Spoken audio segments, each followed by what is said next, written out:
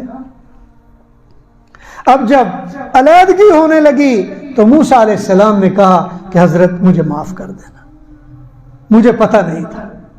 اگر کوئی صورت ہو دوبارہ ملاقات کی, کوئی پوچھنے بتانے کی, تو میں کہاں آپ سے مل سکتا ہوں.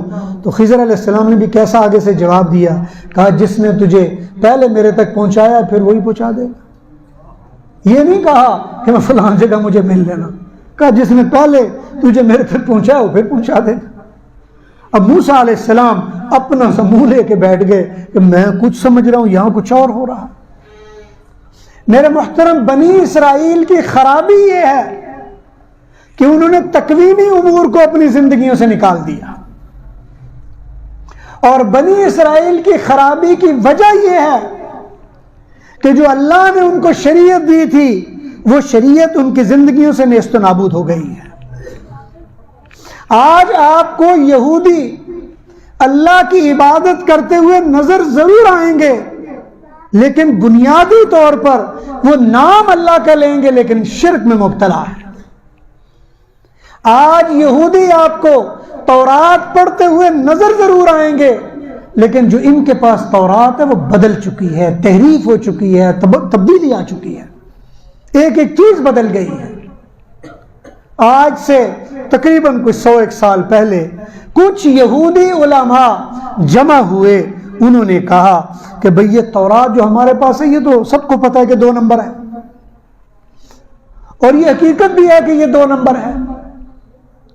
لہذا انہوں نے کہا کہ ایسا طریقہ تلاش کریں کہ تورات 1 نمبر ہم اکٹھی کر لیں, لہذا پوری تورات میں سے جو چند جملے ان کو ملے جن کے بارے میں ان کے علماء متفق تھے کہ یہ اللہ کے نازل کردہ کلمات ہیں، ان کو جمع کر کے اکثر آپ دیکھیں گے، خاص طور پر یہ یورپ، امریکہ، ان ملکوں کا سفر کرتے ہیں، یا عرب ملکوں میں اگر جائیں تو یہودی بعض اوقات وہ ایک چھوٹی سی کتاب چلے کے بیٹھتے ہیں، جہاں موقع ملتا کھولتے ہیں، پڑھنا شروع کر دیتے ہیں۔ یہ اصل میں وہی آیات اور وہی کلمات ہیں جو ان کے بڑوں نے کہا کہ یہ اللہ کے نازل کردہ کلمات ہیں، انہوں نے مجموعہ ایک بنا دیا ہے۔ ورنہ آج بھی یہودی یہ مانتے ہیں کہ تورات بدل چکی ہے اور اس میں تحریف ہو چکی ہے۔ اور ایک نشانی بتا کے پھر ختم کرتا ہوں۔ تحریف کی نشانی یہ ہے کہ جو تورات کے آخری 2 باب ہیں، ان 2 بابوں کا خلاصہ یہ ہے کہ پھر میدان تی میں جو پہاڑی تھی، موسیٰ علیہ السلام وہاں گئے اور وہ فوت ہو گئے، اور جب فوت ہو گئے تو اتنے لوگوں نے ان کو دفنانے میں اور کفنانے میں وہ حصہ لیا۔ اب بتائیے، تورات اگر نازل موسیٰ علیہ السلام پر ہوئی ہے تو ان کے کفنانے دفنانے کا بھی تورات میں ذکر آنا تھا، اور یہ تورات میں ہے، آخری 2 باب اسی پر ہے۔ تو اس لیے میرے محترم، یہ موسیٰ علیہ السلام اور یہ خضر علیہ السلام نے جو کامل دین کی صورت ہمارے سامنے پیش کی، وہ محمد کریم کی جگہ محمد کریم کی صورت میں اللہ نے یکساں اور اکٹھی کر دی ہے۔ حضور اکرم صلی اللہ علیہ وسلم کی صورت میں کامل اور مکمل دین ہمیں ملا ہے، اور ہماری زندگیوں میں اس کے 2 پہلو ہیں، ایک کو ہم ایمان کہتے ہیں، ایک کو عمل کہتے ہیں۔ ایمان وہ مان لینے کا نام ہے، عمل کا نام نہیں ہے، اور عمل وہ عمل کرنے کا نام ہے، اس کا ایمان نہیں ہے، ایمان اور چیز ہے۔ ایک آپ اپنے دل میں تسلیم کر لیں کہ اللہ ایک ہے، بس اللہ کے سوا کوئی معبود نہیں، بس محمد کریم اللہ کا رسول ہے، بس یہ ایمان ہے، اس کی اپنی اہمیت ہے۔ اور جو بندہ یہ مان لے، من قال لا الہ الا اللہ مخلصا من قلبہ دخل الجنہ، جو اخلاص کے ساتھ اپنے دل سے یہ اقرار کر لے کہ لا الہ الا اللہ، وہ جنت میں داخل ہو جائے گا۔ ایک روایت میں فرمایا عصموا منی دماءہم، اس کا خون اللہ نے محفوظ کر دیا ہے۔ یہ ایک پہلو ہے، یہ وہ پہلو ہے جو خضر علیہ السلام کو ملا تھا، یہ وہ پہلو ہے جو محمد کریم کے پاس صحابہ کرام نے عملاً دیکھا۔ صحابی مان نہیں رہے، ایک بندے کا کھانا کیسے پورا ہوگا؟ وہ کبھی ادھر جا رہے ہیں، کبھی ادھر جا رہے ہیں، کبھی ادھر جا رہے ہیں، ایک بندے کا کھانا، یا رسول اللہ ایک کی دعوت کی ہے، یا رسول اللہ ایک ہی بندے کا کھانا ہے، لیکن محمد کریم نے ایک بندے کے کھانے کے ساتھ کیا کیا؟ دنیا کی کوئی سائنس لگا کر بتا دیجئے، کوئی فارمولہ لگا کر بتا دیجئے، یا کوئی سائنسی تجربہ کر کے بتا دیجئے کہ آپ کی گندم 10 کلو ہو اور وہ 10 کلو گندم 100 بندہ کھا لے، ایسا ہو جائے؟ سائنس جواب دے دے گی، ہاتھ کھڑے کر دے گی، نا بابا یہ نہیں میرے سے ہو سکتا، اس لیے کہ سائنس یہی کہے گی کہ 10 کلو گندم یہ زیادہ سے زیادہ کتنے بندے کھا لیں گے؟ 20 کھا لیں گے، زیادہ سے زیادہ 30 کھا لیں گے۔ کیا 10 کلو گندم 1000 بندہ بھی کھا سکتا ہے؟ سائنس جواب دے دے گی بابا نہیں، ایسے نہیں ہوتا۔ لیکن محمد کریم کے عمل اور کردار نے یہ بتایا کہ بھئی جب اللہ تعالیٰ کی مشیت و مرضی شامل حال ہوا کرتی ہے، پھر ایک بندے کا کھانا وہ کئی کھا جایا کرتے ہیں۔ میدان بدر میں صحابہ کرام کی تعداد کتنی ہے؟ بڑی مشکل 300 کے قریب ہے، بچے سارے ڈال ڈلا کے 313، اور ہتھیاروں کا حال کیا ہے؟ کسی کے پاس ڈنڈا، کسی کے پاس خالی ہاتھ۔ یعنی آپ اندازہ کریں کہ آج بھی دنیا کے بڑے بڑے جرنیل پریشان ہیں کہ میدان بدر میں جو جنگ ہوئی ہے، جنگ کیسی تھی؟ صرف 2 ٹوٹی ہوئی تلواریں ہیں 313 آدمیوں کے درمیان، سواری کے لیے گھوڑے اونٹ پورے نہیں ہیں، کھانے کے لیے کچھ نہیں ہے، ایک ایک گٹک وہ چوس رہے ہیں، ڈنڈے پکڑے ہوئے ہیں 2 4 10 لوگوں نے، ڈنڈوں سے تلواروں کا مقابلہ ہوگا۔ اور مد مقابل میں جو مشرکین مکہ ہیں، کیسر اور کسرا نے اس زمانے کا جدید ترین اسلحہ ان کو دے کر اور بہترین لباس اور پوشاکیں پہنا کر ان کو بھیجا، کرو مقابلہ ان کا۔ اور آج کا جرنیل بھی پریشان ہے کہ یہ کون سا کارنامہ تھا جو محمد کریم نے انجام دیا ہے کہ خالی ہاتھ لوگوں کے ذریعے 1000 سے زیادہ مسلح لوگوں کو صرف شکست نہیں دی، ذلت ناک اور عبرت ناک شکست دی ہے۔ یہ ماجرا کیا تھا؟ تو یہ میرے محترم، یہ اللہ تعالیٰ کی طرف سے ایمان کی ایک طاقت ہوا کرتی ہے۔ لہذا آپ کے لیے ایمان اور عمل، ایمان بھی کامل ہونا چاہیے، عمل بھی بہترین ہونا چاہیے۔ دعا ہے اللہ ذوالجلال سے جو کہا سنا گیا اللہ اپنی بارگاہ میں قبول فرمائے۔ وآخر دعوانا ان الحمد للہ رب العالمین۔ سنت پڑھ لیں۔